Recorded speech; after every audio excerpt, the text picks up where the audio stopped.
Sayat Ibáñez. Mano a Mano. Un podcast sobre política y economía argentina. Un nuevo episodio de Mano a Mano. ¿Cómo estamos? Y no, es que yo te estoy siguiendo, Pablito.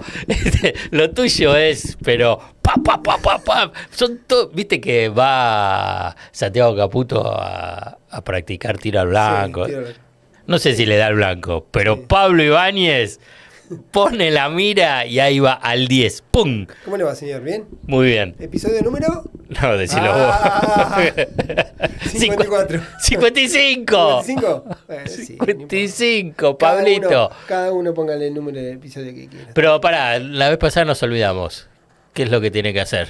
Entre las aplicaciones. Incluso los libertarios, hagan así. Claro, con las dos manitos, con los dos deditos para arriba. En YouTube pueden validar, darle el like, acompañar, me gustear, diríamos.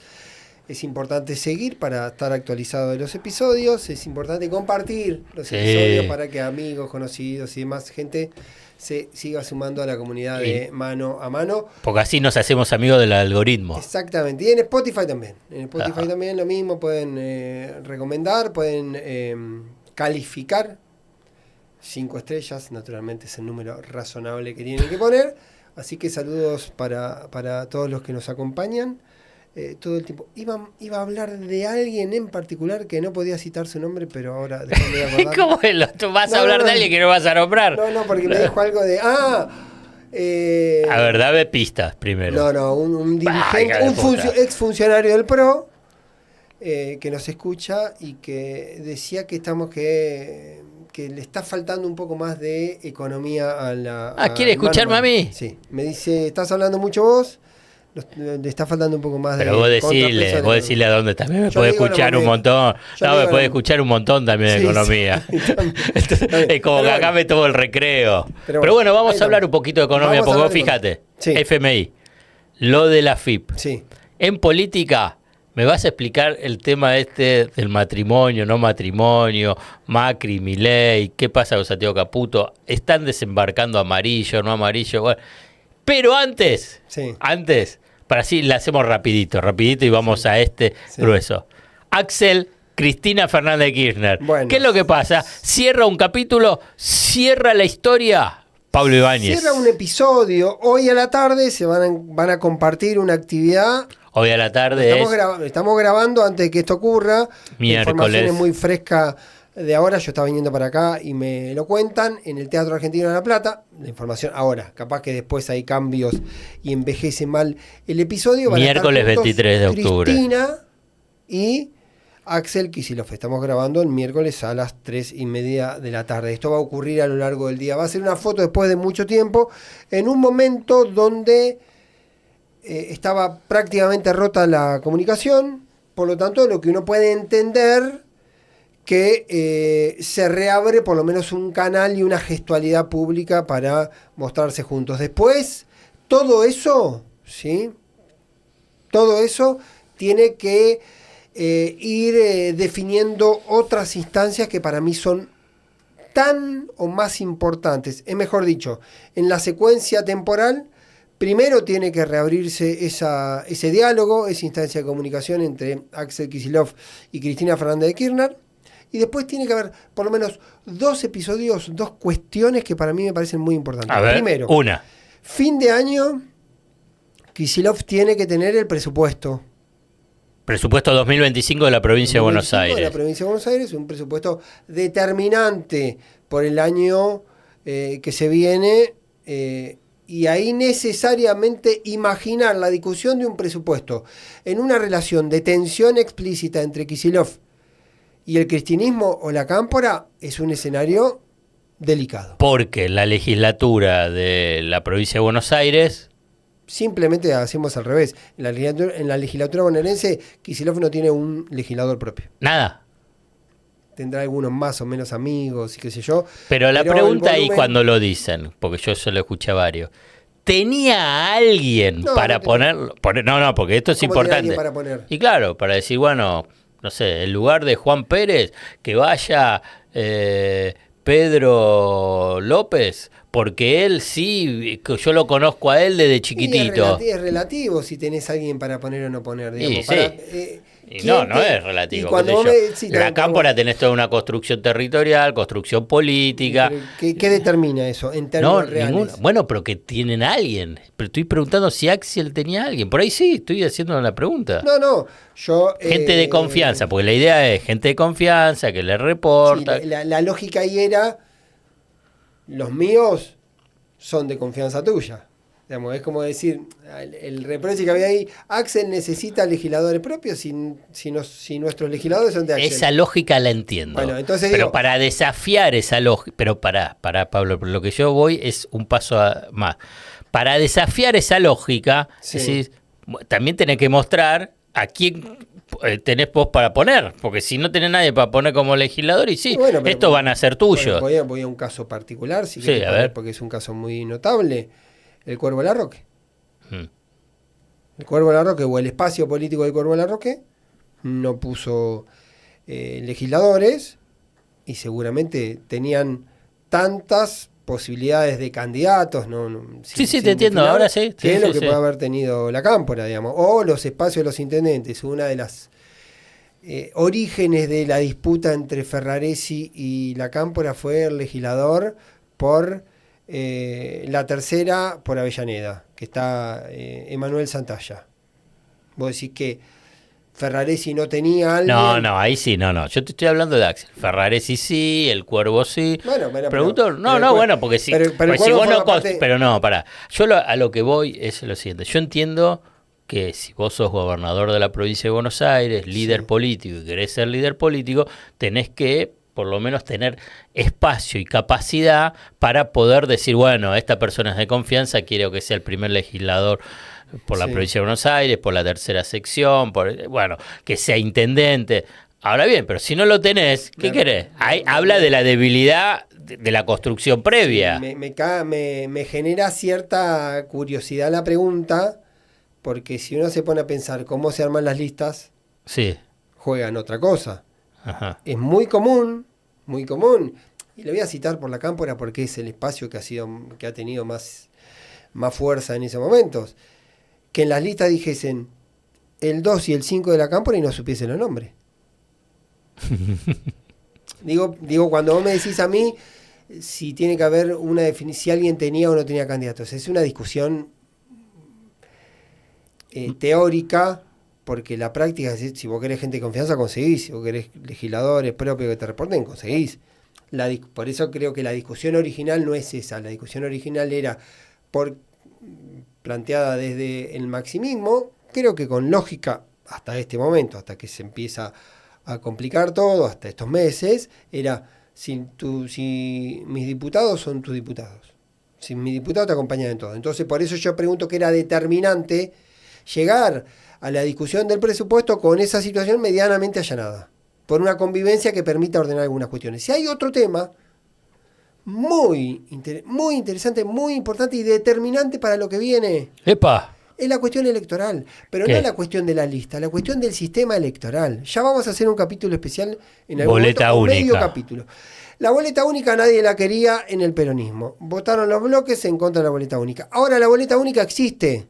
A nivel nacional. A nivel nacional. No en la provincia. No en la provincia de Buenos Aires. Pero existe a nivel nacional en la provincia de Buenos Aires con elecciones históricamente simultáneas. Entonces, ya el sistema lo tenés. No te gusta, no te parece correcto, no te parece necesario, pero ya lo tenés. Ya la existencia del sistema de boleta única te obliga a pensar el proceso electoral de otra manera. Y para pensar el proceso electoral de otra manera, vos tenés que tener una mesa política discutiendo esas cuestiones.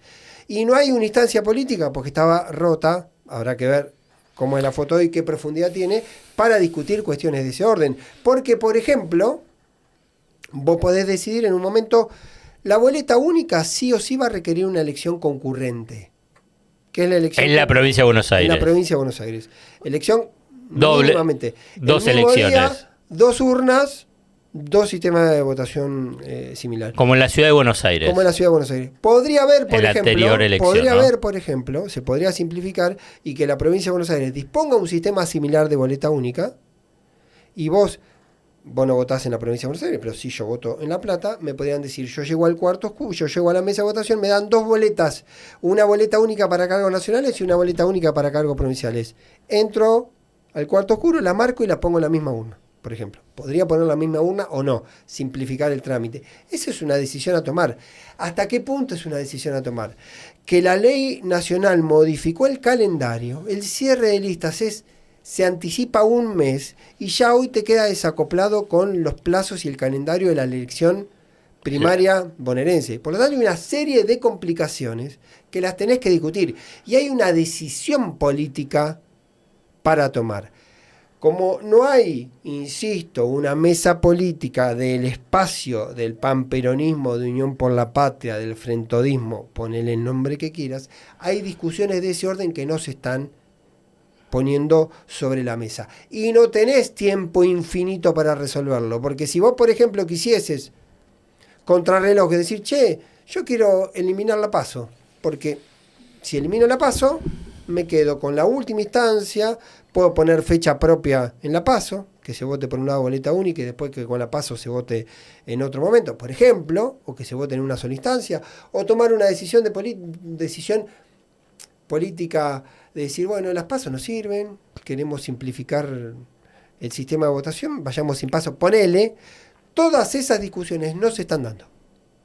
Y son 2 discusiones determinantes. Una discusión que tiene que ver sobre el orden económico de la principal provincia, cuyo resultado va a ser determinante el año que viene, con un nivel de vulnerabilidad importante que tiene el gobierno de la provincia respecto a la posición del gobierno nacional, y la cuestión de la herramienta electoral, que cambia la percepción a partir de que algo que vos no querías ya existe.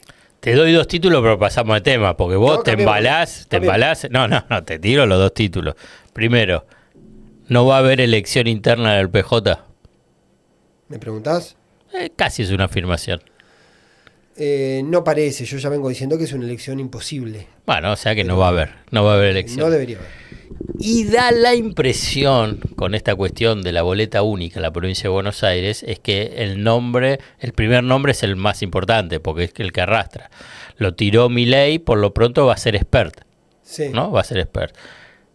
Creo que hay ya un nombre que está dando vuelta, que está rondando en el mundo, Axel Kicillof, Cristina Fernández Kirchner, que puede actuar como síntesis espectacular de un espectáculo en el primer lugar. ¿Me lo vas a decir?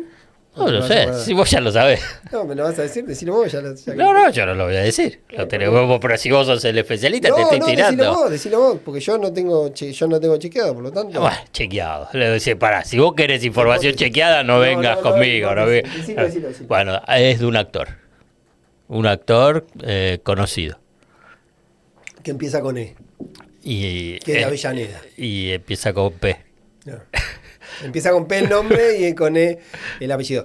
Había un nombre que estaba sonando también en su momento, que era un ministro de Axel Kicillof, bien valorado en algunas mediciones, en algunos sondeos, y con buena relación con el gobierno y muy buena relación con el mundo Cámpora Cristina, que era Kreplak, que también estaba en ese menú. Vos estás hablando de Charry. Porque lo habló también en Futurock, lo dijo, ¿no? De dar vueltas con eso, habrá que ver si es esa carta la que está, si evoluciona esa posibilidad. Lo cierto, para simplificar un poco la situación, ¿qué es lo que puede detonar que se reabra la conversación entre Axel y Cristina? Que haya cuestiones medulares que tienen que ver con eso, con la organización electoral y con la organización administrativa, que se puedan allanar hacia adelante y de alguna manera se pueda establecer un nuevo esquema de convivencia. Después uno se queda con el gran interrogante de cuánto se rompió ese vínculo y cuánto va a costar reconstruir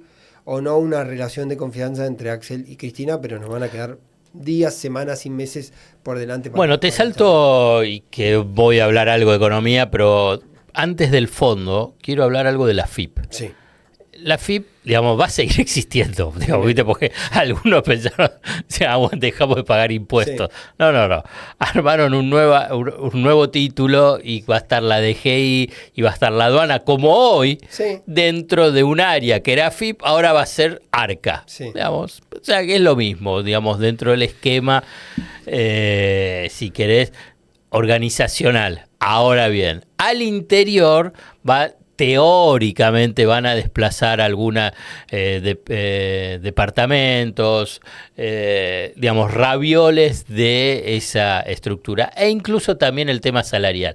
Todo es anunciado. Después se verá, porque yo te voy a decir lo siguiente, siempre cuando me mencionaban, históricamente, a nivel de la estructura del poder económico, ¿no querés ser ministro de Economía, ministro de Economía? Yo les digo, mire, hay dos áreas que hay de poder. Digamos, ministro de Economía, obviamente, tiene que tener una capacidad de comunicación muy importante, pero vos querés dos áreas para poder, relaciones y sueldo que vos agarrás es, primero, Banco Central. Segundo, la FIP. Digamos, y en la FIP digo DGI y aduana, digamos. Entonces, si y hay como una fantasía que también, que si tenés que elegir, elegí aduana. Claro, lo dijiste vos. Aunque te digo, depende del Banco Central, depende del Banco Central qué área, si es la relación del control con los bancos, también tiene sus particularidades, para poner así. Entonces, son dos áreas de poder.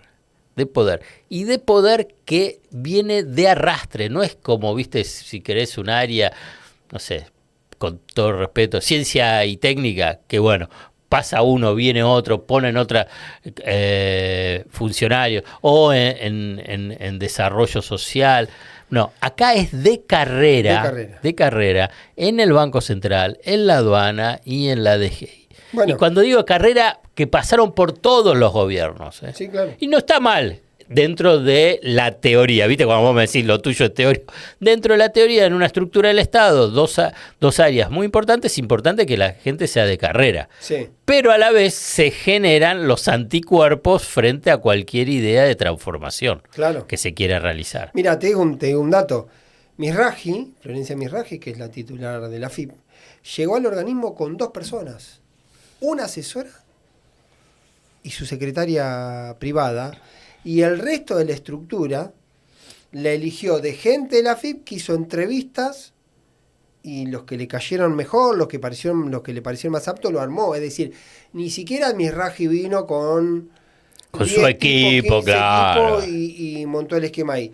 Eso revela, demuestra, certifica que habrá tipos con más espalda. Misraji venía de un estudio, viene de un estudio muy vinculado a la cuestión tributaria, conoce el rubro, conoce el sistema, conoce su mundo de eso, pero de todas maneras para manejar el monstruo FIP, tuvo que recurrir a las figuras que vienen de línea ahí. Pero es un poder dentro del poder, digamos. A ver, pongamos un ejemplo muy burdo que no va a suceder, La FIP agarra y se paraliza la FIP. Entonces deja de haber ingresos tributarios. Si bien hay una cuestión automática, hay muchas cosas operativas que tiene que hacer la FIP. El despelote que se le arma al Estado y a la administración. Banco Central. Lo mismo. Entonces, o sea, no es tan sencillo. Ahora bien, hay espacios donde el poder político agarra y dice, bueno, yo negocio con estructuras de poder internas de la FIP, que obviamente, de la FIP o del Banco Central, que hay internas, hay disputas, porque son disputas de espacios de poder, tanto en la aduana como en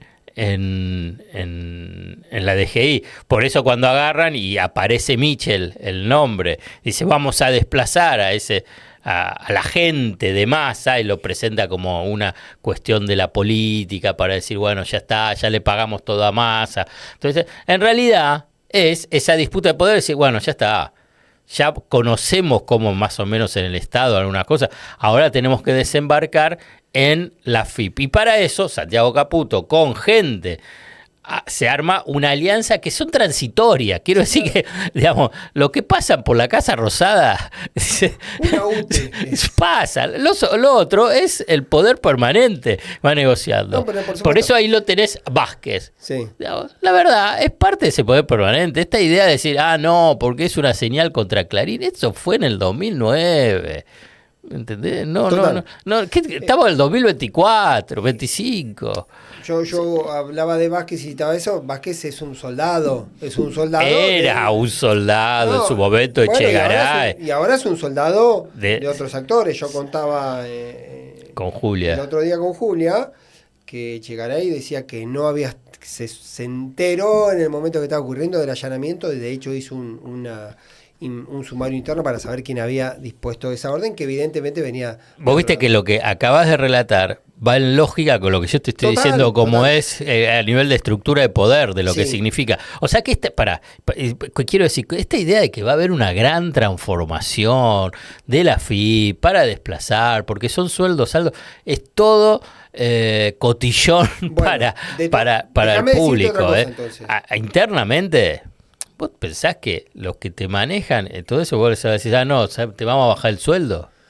Déjame decirte una cosa de todas maneras, Y los negocios. que no es bueno. Digo, que eso sea así. No, pero yo no lo es estoy para nada describiendo. bueno. No, claro. Que no sea así no es para nada bueno. Lo cual también pone sobre la superficie las alianzas que se establecen. Porque Birraji tuvo ayer una reunión con los directores superiores, ¿sí? con la plana mayor. Son 22, hubo 16. No les pudo dar mayores precisiones. Dijo que ni a Vázquez ni a Vélez todavía no había recibido orden para designarlos. Cuando dijo que no recibió orden para designarlos fue transparentar que ella no los puso. Ujú. Dice, no lo nombré todavía porque no me dijeron, no recibí la orden para hacerlo. Y en paralelo, el mundo Sturzenegger miró el proceso con alguna sorpresa, por lo menos el anuncio que parecía la eliminación del organismo. Una cosa que va a hacer un recorte salarial. O sea que no le contaron nada a Sturzenegger. El que teóricamente está en la reforma del Estado, digamos, lo pasaron por encima. No me animo a decir eso porque no Bueno, es lo que yo a mí sí. me dice la gente de Sturzenegger, pero ¿qué por te lo van a menos que no decir? estaban en la profundidad del hecho. Y lo otro que me dicen es que Caputo también pasó algo parecido con Caputo. Hoy de hecho hablé con la gente de economía, me decía, mirá, no estamos en ese detalle, no sabemos. Pero si En es un Casa- holograma. En Casa Rosada me decían, está en etapa de anuncio, esto va a demorar, el decreto va a demorar, hay que esperar. Hoy alguien me dijo Porque ahora que empieza. incluso La casa empieza a trabajar. La casa es como se llama a los de la DGI y aduana, la FIP. hoy hubo incluso una persona que me dice que hubo alguna especie, no de advertencia, viste que a veces se le pone exageración, yo voy a ser menos exagerado que mi fuente. Que hubo alguna consulta. Pero en general el periodista sube la apuesta. Bueno, yo no lo la hago va- al revés porque por ahí la fuente le pone demasiado picante. Que me dice que habría habido una consulta del Fondo Monetario como diciendo, escúchame una cosa, ¿Qué van a hacer? tienen problemas de ingresos, están con una cuestión de déficit cero, van a reventar la FIP. ¿Cuál es la lógica, digamos? En teoría el plan. Por eso yo creo que ahí hay como un conflicto entre el dogma y el discurso de Milei, porque Milei necesita Sumale la el FIP negocio, para sumale el negocio y sumale pero- la relación con la inteligencia, la de Me pongo en la persecución. cabeza de Milei, que él dice, él querría eventualmente recortar gastos porque considera que va a haber gastos superfluos en esa área, pero a su vez necesita como nada para sostener el Ya que estás en la cabeza de Milei, estás en un pozo, ¿llegás en algún lugar a hacer piso ahí adentro? Parece Mauricio. ¿Por qué? ¿Qué dijo Mauricio? No, habló Mauricio bastante bien de Javier Milei, de lo que significa Javier Milei. Una relación. Déjame cerrar con esto, Dale. con el tema. Yo te lo que AFIP. decía el link, dale. Está la pregunta sobre si efectivamente quiénes estaban al tanto. Por ahora todo parece indicar que el único tipo que estaba jugando de verdad en el tema AFIP fue Santiago Caputo. que es el que termina, o a quien se terminan atribuyendo las designaciones de Vázquez y Vélez, que hasta hoy, miércoles a la tarde, no se había producido. Y Misraji, la titular del AFI, decía, a mí todavía nadie me dijo que los designados. No hay muchas más definiciones. Y la otra cuestión, que también tiene que ver con esto, que habrá que ver si de los 3.100 y pico empleados que dicen que quieren correr, cuántos se pueden correr, si se pueden correr o no, y qué dinámica puede tener eso, o qué complicación en términos de la instrumentación de esa medida puede tener. da la sensación que el gobierno está en el plano anuncio taquillero en ese tipo de cuestiones y después entra en un proceso donde Algunos, empiezan a jugar otra yo te cuestión. puedo decir, si van a sacar y van a pagarle todo lo que le tienen que pagar y después pueden pasar al sector privado y después un nuevo gobierno puede volver a la FIP, pues fíjate que el que va a estar a cargo de la aduana, Belis, Sí. que es B corta, Y ese final.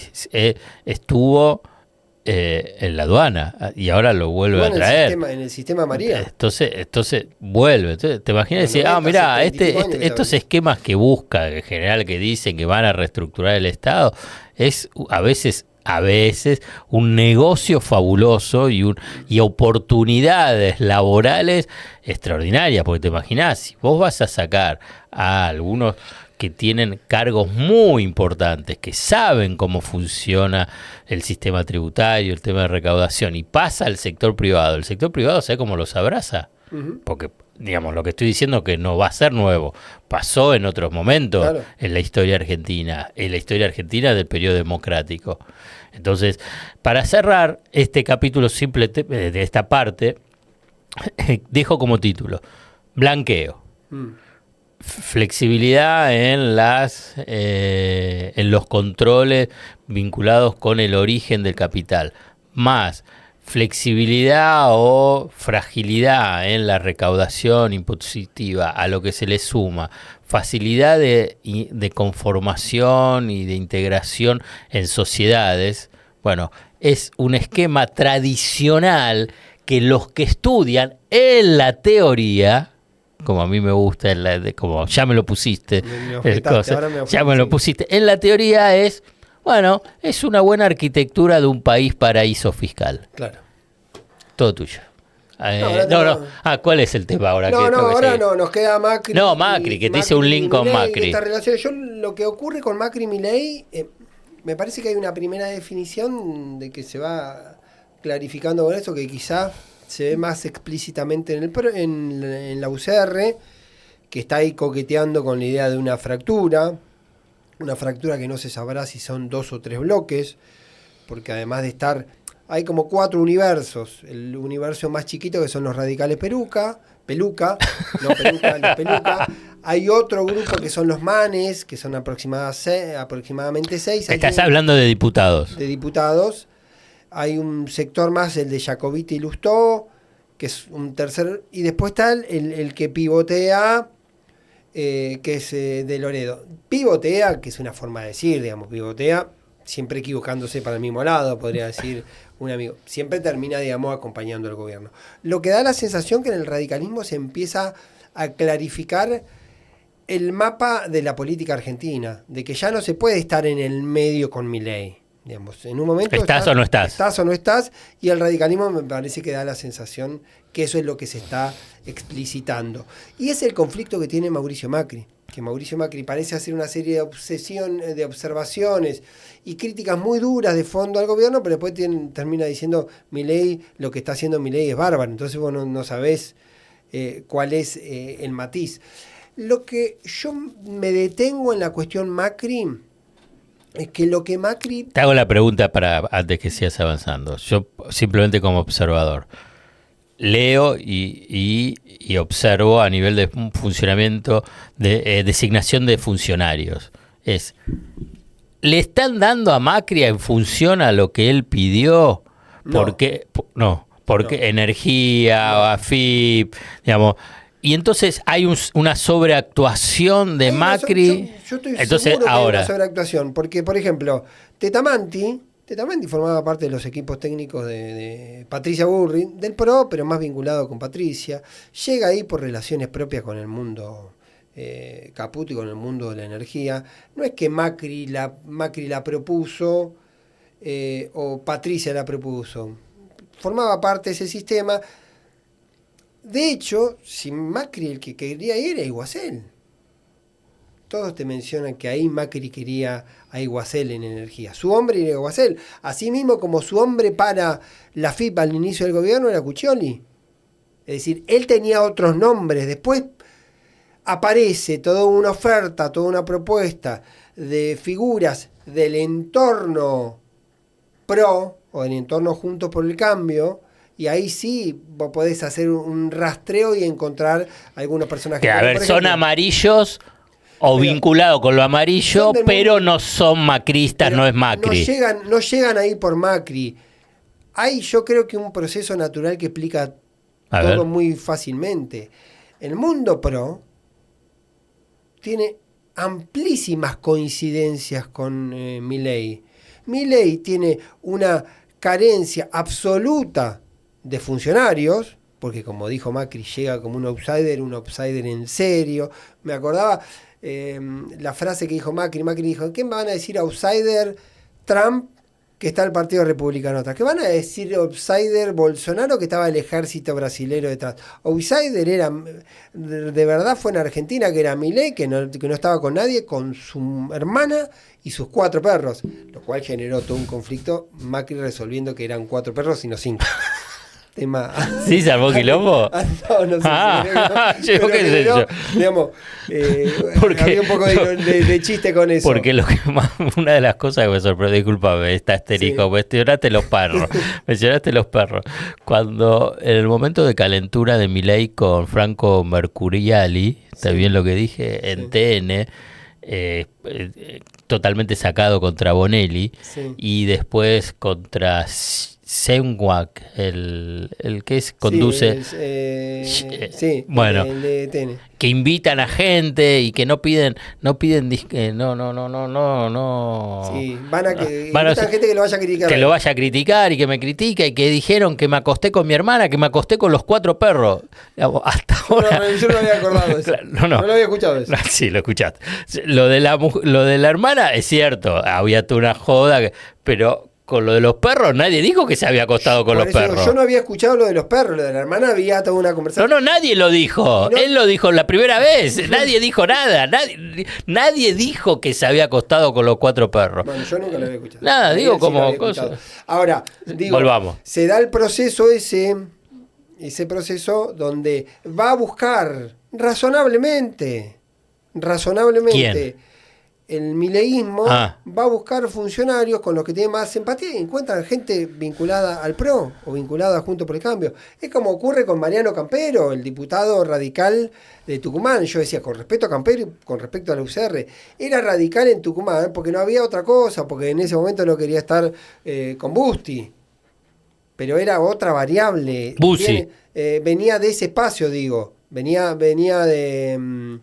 del espacio del radicalismo, pero era una configuración muy del PRO y muy libertaria. Ocurre, por ejemplo, cuando empezás a mirar, ahora van a empezar a entrar algunos funcionarios en Capital Humano, y lo vas a googlear y te van a aparecer que en algún momento tuvieron lugares en el PRO. Pero no es que los tipos llegaron porque Macri mandó una lista y dijo toma esto, sino porque empiezan a buscar y hay una coincidencia, y yo creo que en ese movimiento Macri sobreactúa un poco, porque él dice, tienen que sumar gente nuestra, entonces nosotros damos una mano porque hay gente que está, pero no es gente que él ¿Y pero por qué sobreactúa? ¿Para no quedar? Porque para no quedar en una situación donde los funcionarios para formar parte del gobierno no necesitan la mediación de Macri. Él necesita tener ese protagonismo de que es un socio necesario que está colaborando con funcionarios para el ¿Y gobierno. cuál es la lógica de que, porque lo repitió ya varias veces, que Santiago Caputo es el que tiene el poder en el gobierno, que es el que maneja el gobierno, y nunca hubo una persona tan poderosa en la Casa Rosada como Santiago Caputo? Menosprecia a Milei, sobrepondera a Santiago Caputo para perjudicarlo. Sí, Digamos, ¿cuál es la lógica? Cuando escuchás todo el comentario de Macri sobre Santiago Caputo, él dice que nunca hubo alguien tan poderoso que no tenga que ver. Incluso dice, lo comparan con Marcos Peña y nada que ver, porque Marcos Peña no ponía y sacaba funcionarios, como efectivamente hace Santiago Caputo, y después hace el rulo final, como diciendo, bueno, evidentemente Milei es alguien de confianza y le cede ese poder a una persona de confianza que es una delegación de acciones políticas. No me parece nada desde ese lugar demasiado. Cuando ves el graph que dice le cedió el gobierno, yo creo que tiene que ver el contexto, pero efectivamente... Pero es fuerte, porque está Santiago Caputo no tiene un cargo, es una cosa... Pero es la misma lógica que cuando después Macri, ya cerremos porque después quiero pasar al fondo, cuando Macri dice, y esto yo creo que es lo más delicado de su definición, cuando él dice, bueno, es auténtico Milei, dice lo que se le ocurre, no miente, vino con el mandato de romper todo y la gente eligió eso y por lo tanto está validado desde ese lugar, que yo creo que es una forma de decir, bueno, la culpa es de ustedes, si esto termina mal, en realidad la gente lo votó y la gente eligió a un tipo que estaba dispuesto a romper, no todo, a romper algunas cosas, ¿sí? No a romper todo, y encuentra ese atajo, me parece, en Milei para posicionarse. Siempre está de fondo, y esto te voy a decir, yo iba a empezar el comentario con una frase, me quiero ir ya al fondo, que era, ya había un ganador de la interna del peronismo. A ver. Y yo te conté en algún momento cómo se venía configurando la caída de la imagen de Milei. Buena parte de la caída de la imagen de Milei era gente que en su momento votó a Patricia Bullrich o al PRO. Uh-huh. Y que empezaba a cansarse de las formas de Milei. Pero, decíamos, cuando ese universo de votantes, que es PRO y ahora es Milei, pero esencialmente, dicho esto con descriptivamente, me puedo equivocar, no es malicioso lo que hago, es quizá de fondo esencialmente antiperonista, cuando esa gente se enfrenta al dilema de peronismo Milei, ni hablar Cristina Milei va a volver a Milei. Se registró en octubre un rebote en algunas encuestas en imagen de Milei y coincide con el recrudecimiento en interna peronista. Coincide con el recrudecimiento. Porque aparece... Porque es la aparición de Cristina, la aparición del peronismo discutiendo, del peronismo endogámico, debatiendo hacia adentro, debatiendo o que el peronismo puede llegar a ganar. Puede llegar a ganar. Entonces vuelven a Milei. Le puede hacer ruido el peronismo discutiendo otra cosa cuando los problemas pasan por otro lado. Y hay esta gente que se replegaba porque lo cansaba Milei, decía, bueno, si del otro lado son los que yo estoy históricamente en contra, volvió. Y hay un rebote, por lo menos en 2 encuestas, hay un leve rebote de la imagen de Milei que se verifica casi exclusivamente en eso. Hay otra encuesta que es la de Lucas Romero, que ocurre algo parecido, y es que había crecido mucho el porcentaje de votantes de Patricia, que ahora, entre la opción de votar a la Libertad, votantes de Patricia en la general, entre votar a la Libertad Avanza y votar al PRO, había crecido mucho el votar una marca PRO, una marca amarilla propia. Eso se redujo 10 puntos. ¡Apa! ¿10? Estaba en 38 y bajó a 28. Es decir, todavía sigue siendo casi un tercio de votantes de Patricia que prefiere una marca propia del PRO antes que ir a votar a la Libertad. Pero se comprimió de manera importante y tiene que ver un poco con eso, porque es el voto que era antiperonista, que pegó la curva y tenía crítica con Milei, pero cuando ve que el peronismo reaparece y cuando Cristina reaparece, eso genera un realineamiento por lo menos de esos actores. ¿Qué querés saber del fondo? ¿Cómo va a seguir? Sé que estaban esperando algunas novedades del fondo. Salió Caputo que dice que está negociando un nuevo acuerdo, pero esto es para el año próximo, no olvídate ya de este año no va a haber nada de nuevo acuerdo. El año próximo empieza en marzo, no lo vas a tener antes, porque vas a tener un nuevo presidente en Estados Unidos, hay que ver si hay cambios o no en el representante del fondo en Estados Unidos y a la vez en la número 2 del fondo, Gita Guinopat, si es Trump o no es Trump, digamos, hay muchos elementos, o sea que recién para el año próximo. Y en el año próximo tenés el año electoral. Y en el año electoral hay que ver cuáles son las condiciones para las exigencias que pone en la mesa el Fondo Monetario Internacional para darte un nuevo financiamiento, o sea, un nuevo acuerdo. Porque entonces es devaluación. Sí. Liberalización total del mercado de cambio. ¿Tienen que ser las dos cosas o puede ser una? Puede ser que si libera el cepo, y eso de facto supone una especie de liberar una devaluación, digamos. Con eso, si efectivamente, como dicen algunos, podría ocurrir en enero. Si ocurriese en enero. No lo veo en enero. No. La verdad no lo veo, puedo equivocarme, como bien decís vos en varias oportunidades, abro el paraguas, pero la verdad no lo veo. ¿Qué es lo que dicen los estrategas políticos, ¿no? Lo que le están diciendo. Vos querés llegar a octubre aliviado, y bueno, devaluá ahora, no vas a devaluar como hizo Massa el día después de las elecciones PASO. Entonces, porque es un golpe fuerte que tenés, es difícil remontarlo. Paradójicamente remontó. Y sí, pero no ganó. Sí, bueno, pero le no sirvió para ganar la primera vuelta, la general. Pero fue la peor. Yo aprendo de vos, Ibáñez. Fue la peor elección del peronismo en toda la historia. Sí, había sido peor todavía antes. Pero dale, bueno, vamos. entonces es muy difícil y además la gran bandera que tiene es la inflación. Si devalúa, octubre puede llegar a estar abajo de 13, dicen las consultoras privadas. Abajo de 3. Sí, el 3%. Entonces cada vez más se va a abrazar a mantener un mercado de cambio controlado.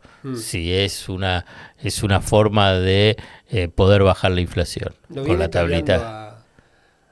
¿A quién? A Cavallo. Cavallo en su momento había dicho. Y obvio, acá el piso de los 6 era. Traducido es Cavallo. Ahora Cavallo está diciendo que que ya había una inercial que no podía tocar, si está abajo de 3. Cavallo, a Melconian, a Broda, a Dalpolleto. Sí. Ese es el elenco. No, pero quiero decir, Cavallo básicamente con el tema de inflación, que era el que primero había dicho que iba a ser muy difícil romper el piso de los 6, y lo rompió. Y ahora dijo... Bueno, pero viste cómo hace... Yo te voy a decir cómo es los economistas. Depende de los supuestos. Claro. Y el supuesto que hay acá, que yo creo que ninguno de los economistas lo incorporó porque no lo podía creer, porque en la concepción que tienen está que la economía se iba a recuperar por arte de magia porque hay superávit fiscal o no hay emisión monetaria y hay confianza en los mercados, entonces la economía se va a recuperar. Entonces gran parte para tratar de entender esta inflación, esta tasa de inflación mensual, son dos variables. Uno, tipo de cambio controlado, con tipo de cambio controlado, el mercado de cambio también controlado, o sea, el mal denominado cepo o régimen de control y administración de las divisas. Y la segunda, la recesión. Si no se está vendiendo nada, digamos, entre comillas el nada. Se está vendiendo muy poco. Tenés que hablar con los supermercadistas a nivel de lo que es consumo masivo de alimentos, bebidas, artículos de tocador y artículos de limpieza. Tenés que ver qué es lo que pasa también en los comercios. No, veía la caída de carne, veía ayer la caída de combustible, como que hay sectores con mucha caída interanualizada. Entonces no tienen margen para subir los precios. No, la pregunta es entonces... Entonces viene una segunda etapa, discúlpame, porque esto no es menor, la segunda etapa vinculada con el mercado laboral. Porque si no hay un horizonte de mejora sustancial del consumo y del mercado interno, lo que va a haber es finalmente ya, primera etapa, tratar de mantener suspensiones y bajamos turnos, cerramos bajamos la palanca de la máquina, pateamos para adelante los impuestos, vemos, bueno, ya está. Entonces, bueno, reordenamos nuestro negocio y puede empezar a ver esta segunda etapa de despidos, lo que hace que agudiza la crisis y la recesión. Y por consiguiente, pues sí, podés llegar a tener lo que bien los economistas denominan, algunos, la estabilidad. ¿La estabilidad dónde? En el cementerio. Porque en el cementerio, ¿qué hay? La paz. La paz de los cementerios. Hemos terminado un nuevo capítulo de Mano a Mano. Ibáñez, Zayat Ibáñez. Nos vemos la semana que viene. Zayat Ibáñez. Mano a Mano. Un podcast sobre política y economía argentina.